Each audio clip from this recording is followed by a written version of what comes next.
Pihak keluarga Peggy Setiawan membantah keterlibatan kuli bangunan dalam kasus pembunuhan Vina dan Eki. Peggy Setiawan ditangkap di Bandung, Jawa Barat dan diduga menjadi otak pembunuhan kasus yang terjadi pada tahun 2016 silam. Selama 8 tahun, Peggy menjadi buron dan baru ditangkap setelah kasus ini viral. Ibu Peggy Kartini, 48 tahun, menemui anaknya di Mapolda, Jawa Barat sehari setelah penangkapan. Dalam momen tersebut, Kartini memberikan pesan penguatan kepada Peggy agar tetap teguh dalam pendirian pada Kamis 23 Mei 2024. Kartini, istri dari Rudi, 55 tahun, mengingatkan Peggy untuk selalu berkata jujur sesuai dengan apa yang dialaminya. Dalam pertemuan tersebut, Peggy juga mengucapkan permintaan maaf yang mendalam kepada Kartini, mengungkapkan ketakutannya akan kemungkinan pertemuan terakhir mereka. Peggy merasa dirinya hanya menjadi korban dari kepentingan pihak-pihak tertentu. Kartini juga menegaskan bahwa saat peristiwa tragis tersebut, Peggy tidak berada di Cirebon, Jawa Barat. Menurut Kartini, Peggy mulai bekerja di Bandung 3 bulan sebelum kasus pembunuhan tersebut terjadi dan baru kembali ke Cirebon 4 bulan kemudian, tepatnya pada bulan Desember 2016. Sebelumnya, rumah yang sejak kecil menjadi tempat tinggal Peggy di Blok Simaja RT 2 RW 2, Desa Kepongpongan, Kecamatan Talun, Kabupaten Cirebon, ternyata sudah pernah didatangi polisi pada tahun 2016, 2 hari setelah peristiwa pembunuhan Vina dan Eki pada 27 Agustus 2016. Hal ini terungkap dalam keterangan kuasa hukum Peggy, Sugianti Iriani, pada Kamis 23 Mei 2024. Menurut Sugianti, saat itu polisi membawa 2 motor milik keluarga Peggy, yakni milik Peggy dan adik dari ibunya. Setelah membawa motor tersebut, kasusnya seolah tenggelam dan sampai saat ini motor-motor tersebut masih berada di kantor polisi.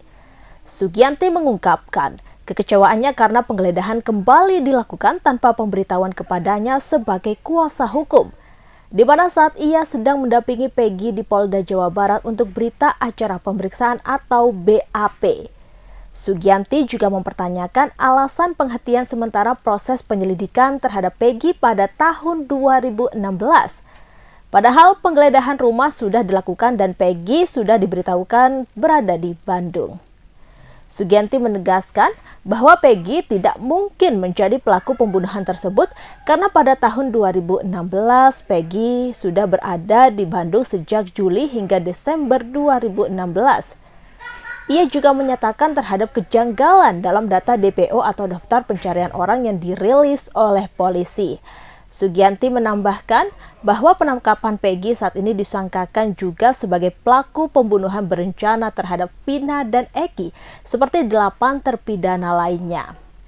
Seperti diketahui, Peggy Setiawan ditangkap oleh Dirkrimum Polda Jawa Barat pada Selasa 21 Mei 2024 malam di Bandung, Jawa Barat.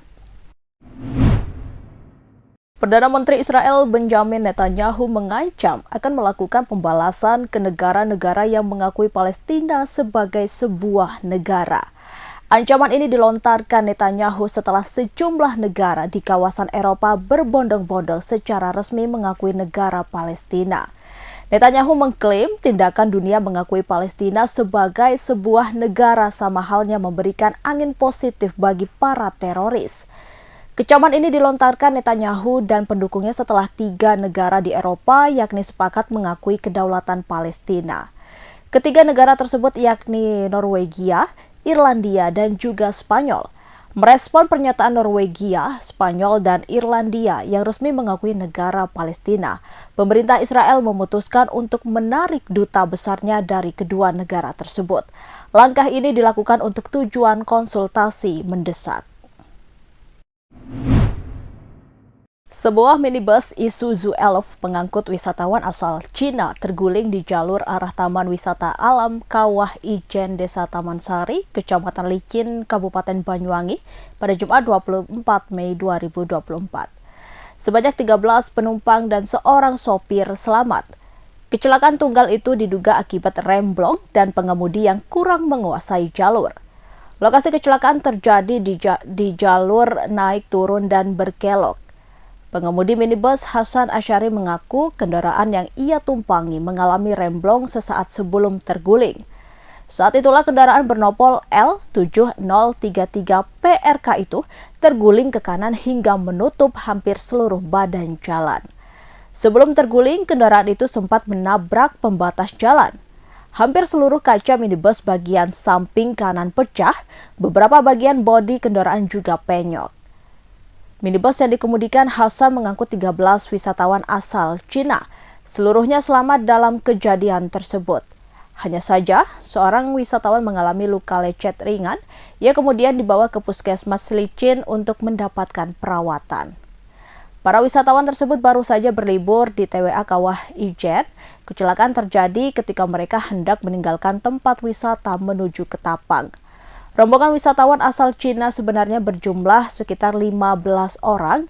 2 orang lainnya turun dari Kawah Ijen menaiki kendaraan lain.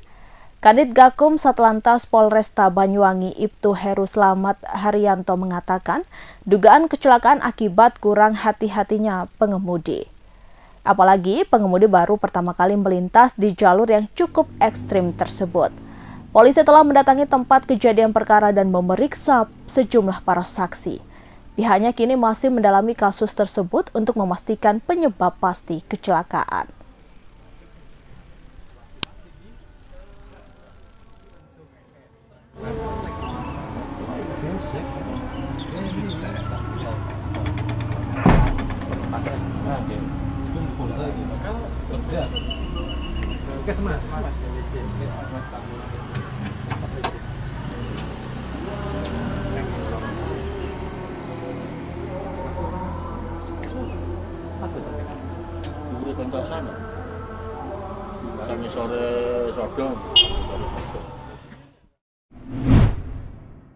Penjualan hewan kurban di Pasar Hewan di Moro, Kota Blitar masih sepi 3 pekan menjelang Hari Raya Idul Adha 2024 pada Jumat 24 Mei 2024. Harga hewan kurban khususnya kambing juga masih normal, belum ada kenaikan khusus. Misdi, 54 tahun pedagang kambing di Pasar Hewan di Moro mengatakan saat ini kondisi penjualan dan harga kambing masih normal.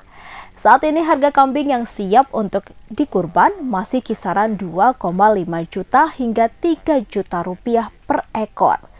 Menurut Misdi, biasanya penjualan hewan kurban mulai ramai pada H-10 Hari Raya Idul Adha. Pada H-10 Hari Raya Idul Adha, biasanya harga hewan kurban juga mulai naik. Harga kambing yang siap untuk dikurban bisa tembus 3,5 juta per ekor ketika mendekati Hari Raya Idul Adha. Tiap momen Hari Raya Idul Adha, Misdi bisa menjual sekitar 20 ekor hingga 25 ekor. Sekarang ia telah menyiapkan stok kambing untuk keperluan hewan kurban. Sementara itu, pedagang lainnya, Tony, warga Ponggo, Kabupaten Blitar, mengatakan saat ini penjualan dan harga kambing masih normal. Kambing miliknya yang kondisinya telah siap untuk dikurban laku dengan harga 2,8 juta rupiah. Sementara itu, Kepala Dinas Ketahanan Pangan dan Pertanian atau DKPP Kota Blitar, Dewi Masito mengatakan dinas akan melakukan pemantauan hewan kurban di Pasar Hewan di Moro mulai pekan depan. DKPP akan mengecek kondisi kesehatan hewan kurban yang dijual di Pasar Hewan di Moro tersebut. Pak Midi dari Rejo Tangan Tulungagung, pedagang kambing Pak ya. Ya, Pak ini korban kan kurang 3 minggu ya. Ini kondisi atau suasana di pasar hewan baik penjualan maupun barang seperti apa Pak? Ya biasa, masih seperti biasa. Masih normal, masih normal ya. Ada tanjakan belum? Belum. Untuk harga masih normal saja. Ini perkirakan kisaran berapa Pak normal itu harga kalau sekarang? Warung Makti di Desa Jatinom, Kecamatan Kanigoro, Kabupaten Blitar, Jawa Timur, bisa dibilang surganya bagi penggemar masakan khas desa. Warung yang berdiri sejak 2000 itu menyediakan menu masakan khas desa, yaitu sayur lodeh dengan lauk ikan sungai atau iwak kali. Warung Makti didirikan oleh Supiati yang berumur 70 tahun. Ibu 3 anak asal Desa Jatinom, Kecamatan Kanigoro, Kabupaten Blitar. Makti merupakan panggilan dari suku kata terakhir nama Supiati. Sewaktu ditemui di warungnya pada Selasa 21 Mei 2024, Makti menceritakan awal mula merintis bisnisnya. Warung kecil yang awalnya hanya didirikan di dapur rumahnya, karena semakin banyak pelanggan yang datang, alhasil Makti memperluas warung miliknya. Saat itu, Makti terlihat ikut menjaga warung. Meski berusia 70 tahun, Makti terlihat masih segar dan bugar. Jalan dan bicaranya masih cekatan. Dulunya, Makti hanya berjualan sendiri, masak sendiri, dan melayani pembeli sendiri. Sekarang Makti sudah mempunyai 6 pekerja di warung. Makti bercerita warung miliknya berdiri secara alami. Awalnya, ia hanya berjualan sayur lodeh di rumah. Sayur lodeh yang menjadi ciri khas di warung Makti, yaitu sayur lodeh lompong dan sayur lodeh kates atau pepaya dengan lauk ikan sungai yang digoreng kering. Beberapa pelanggan sayur lodeh ada yang sekalian meminta nasi untuk dimakan di tempat. Waktu itu pelanggan makan di dapur rumahnya. Lambat laun, pelanggan semakin banyak. Makti kemudian membangun dapur rumahnya menjadi warung. Warung Makti memang tidak pernah sepi pembeli. Pelanggan terlihat silih berganti datang dan pergi. Pelanggan tidak hanya dari Blitar, tapi juga banyak rombongan dari luar kota seperti Malang, Surabaya, bahkan Jakarta. Padahal lokasi warung Makti berada masuk gang, tidak di tepi jalan. Lokasinya juga berada di pinggiran selatan kota Blitar. Warung Makti memang berbeda dengan warung kebanyakan.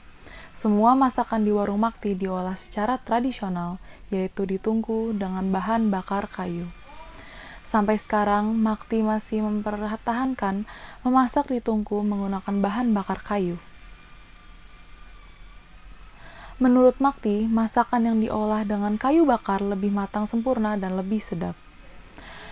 Cara penyajian di warung Makti juga berbeda dengan warung lain. Sejak lama, warung Makti sudah menerapkan penyajian prasmanan. Pelanggan bisa mengambil sendiri nasi, sayur, dan lauk sepuasnya. Harganya juga terbilang murah. Satu porsi plus minum hanya Rp15.000. Kini, warung Makti bisa menghabiskan 5 kuintal ikan sungai tiap 3 harinya. Warung Makti mendapatkan ikan sungai dari Bendungan Karangkates, Malang. Omset warung Makti rata-rata bisa mencapai Rp2 juta hingga Rp3 juta per harinya. Ketika hari libur atau hari Minggu, omsetnya bisa Rp7 juta per hari atau naik 2 kali lipat dari hari biasanya. Salah satu pelanggan yang bernama Tinuk mengatakan sering makan di warung Makti. Menurut perempuan asal Pongkok, Kabupaten Blitar, masakan warung Makti cocok untuk penggemar selera desa. Jajaran unit reskrim Polsek Lowokwaru, Kota Malang menangkap pelaku curanmor bernama Amir, 22 tahun asal Kecamatan Purwosari, Kabupaten Pasuruan, Jawa Timur. Apa yang telah dilakukan pelaku ini membuat geleng-geleng kepala atau bisa dikatakan nekat. Lantaran ia telah mencuri sepeda motor Honda Scoopy bernopol AG 6965YBN milik anggota kepolisian. Kapolsek Lowokwaru, Kompol Anton Widodo mengatakan bahwa korban berinisial AGS 31 tahun dan merupakan anggota Polsek Lowokwaru. Kejadiannya terjadi pada Sabtu 18 Mei 2024 sekira pukul 8 malam waktu Indonesia Barat. Ketika itu, korban AGS datang berkunjung ke rumah temannya di Jalan MT Haryono, Kota Malang, dan motornya diparkir di luar. Hanya selang setengah jam, korban selesai bertamu dan saat keluar melihat sepeda motornya sudah dibawa kabur oleh pelaku. Setelah itu, korban meminta bantuan temannya dan membuntuti tersangka. Diketahui tersangka membawa motor korban untuk dijual ke penadah di wilayah Pasrepan, Kabupaten Pasuruan. Tersangka terus dibuntuti hingga masuk Pasuruan. Dan pada hari yang sama atau tepatnya pada Sabtu 18 Mei 2024, sekira pukul 23.00 waktu Indonesia Barat, tersangka Amir ditangkap. Setelah itu tersangka dibawa ke Polsek Lowokwaru untuk dilakukan penyelidikan. Dari hasil penyelidikan, terungkap tersangka Amir beraksi bersama temannya yang berinisial MN. Dari hasil penyelidikan juga terungkap bahwa mereka telah beraksi mencuri sebanyak 2 kali di wilayah Kota Malang. Untuk kejadian pertama, terjadi pada Kamis 16 Mei 2024 di Jalan Cenggar Ayam dan mencuri Honda Scoopy. Atas perbuatannya tersebut, tersangka Amir dijerat dengan pasal 363 ayat 1 KUHP dengan ancaman hukuman 7 tahun penjara. Sementara itu, tersangka Amir mengaku selalu mendapat bayaran dalam setiap aksinya.